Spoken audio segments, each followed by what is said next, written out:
Basta kaibigan, ano man ang ginagawa mo, tigil mo muna yan. Makinig ka muna sa akin. Mahalaga ito.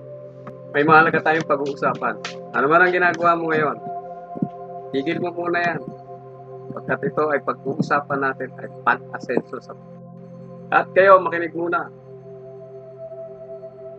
Pag-uusapan natin yung isang tanong. Kung bago ka sa channel ko, huwag mong kalimutan na mag-subscribe. Please click subscribe. Good day po sa inyo. Gusto natin liwanagin yung isang controversial na tanong. Tanong na, bakit mas mahirap sa mga Pilipino ang masenso? May iba't ibang dahilan niya. Pinakamalaking dahilan ay ang pananaw ng isa o ang ating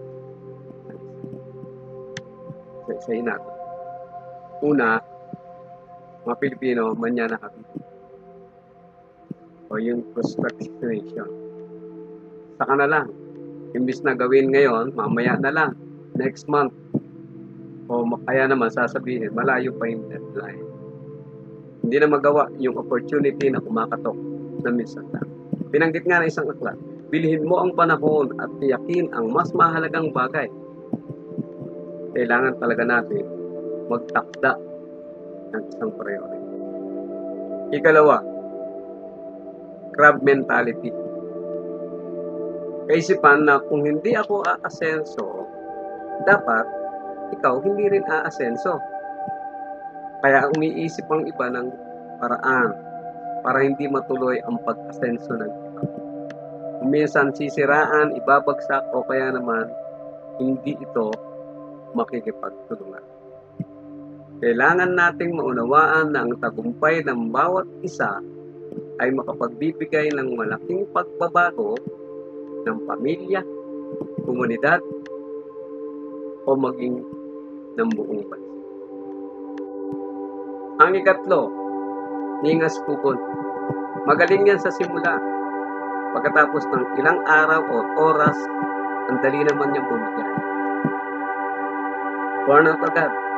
Ubus agad yung battery niya. Tinatamad na gawin yung pinasimulan niya. Tandaan natin, takbuhan ang nagwawagi, hindi yung pinakamabilis sa arangkada lang.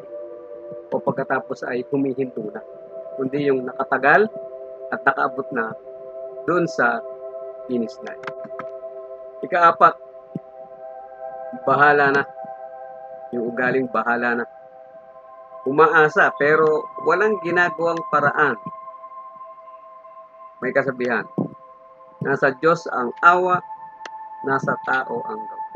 Tandaan, ang kailangan natin ay aksyon para maabot mo ang minimithi mong tagumpay.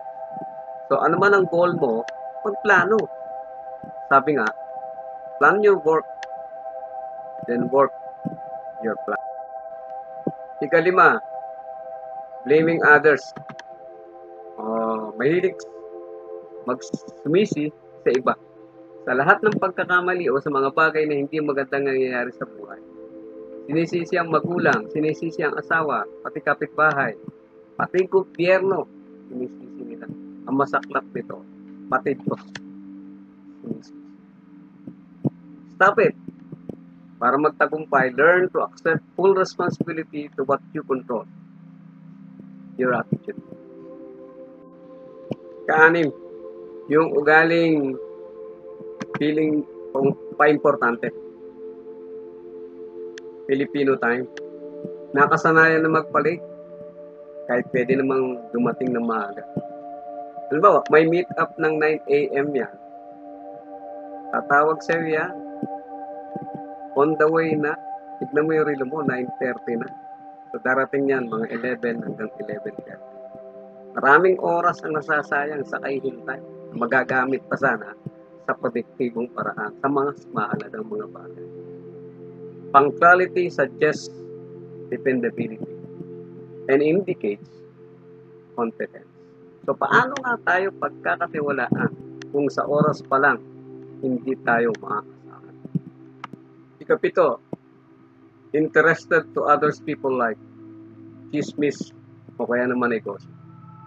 Nauubos yung panahon na pag-usapan ng buhay ng iba.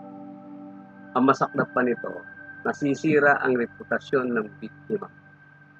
Kadalasan, ang kwentong chismis, dagdag bawas yan sa totoong istorya. Sabi ng isang makata, small mind talks about people. At dagdag pa nga niya, gossip is the devil's radio and don't be his DJ. Ikawalo, inuuna yung yabang o show display. Mas inuuna pa ang mamahaling damit, gadget, gamit sa bahay para lang may maipakita lang sa iba. Hindi inuuna ang magtipid o mag-ipon o mag-invest para lumago ang kinita. Ikasyam, hindi sanay gumalang sa batas ng autoridad. Kahit sa maliliit na regulasyon tulad ng tamang pagtawid sa tamang tawiran, social distancing, pagsusuot ng face mask, ginagawa yun hanggat makakalusot. Hindi nila gagawin. Kailangan natin ang self-discipline. Sabi nga, kaulad ng bayan, disiplina ang kailangan. Pang-sampu at mahalaga sa lahat, yung negative mindset sa lahat ng bagay. Wala nang nakitang tama at mabuti sa nangyayari sa paligid. Complain dito, complain doon. Kaya nga binanggit ng isang aklat. COVID-19 is not the worst virus. Instead, the virus of being the negative mindset of mind. You may not be able to control every situation and outcome, but you can control your attitude and how you deal with it. So, ikaw, anong kailangan mong baguhin para magtagumpay at umasenso tayo? Thank you for watching, and please don't forget to subscribe and hit the notification bell.